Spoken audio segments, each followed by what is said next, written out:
Strokovnjaki pravijo, da se tu spodaj v podzemlju skriva pravzaprav ena največjih arheoloških najdb v Sloveniji. In če vemo, da so podobne freske ohranjene zgolj še v Alenšeju v zahodni Švici, Narbonne v Franciji, poleg tistih v Rimu, Pompeji, Stibiju in Herkulaneju, smo resnično lahko ponosni na to. V petek nas je Ministrstvo za kulturo Republike Slovenije razveselilo z novico, da so zagotovili denar za konzervatorska in restavratorska dela. Verjetno že vsi zelo težko pričakujemo, da si pogledamo ne samo to nad zemljo, ampak zlasti pod zemljo, čeprav se zavedamo, da čaka konzervatorje in strokovnjake ogromno delo.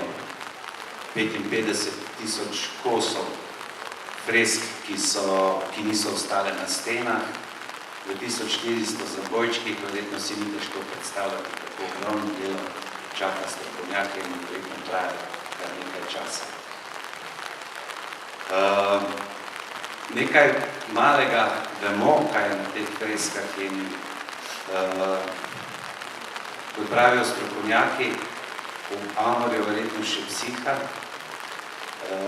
zgodba o večni ljubezni, tako da ni zgolj tista ljubezen med Veroniko in Friderikom, tako lepo prikazana v muziklu Veronika, Jeseniška, dokaz, da je Celje resnično mesto ljubezni.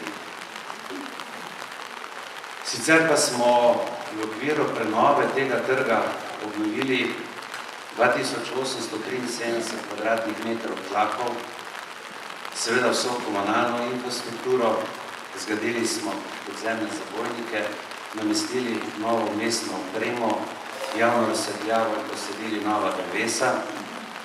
Tu v bližini smo uredili še približno 800 kvadratnih metrov parkirišča in ga z novim popečnatim zidom ločili od poti, ki povezuje Gosposko ulico s Savinjskim nabrežjem.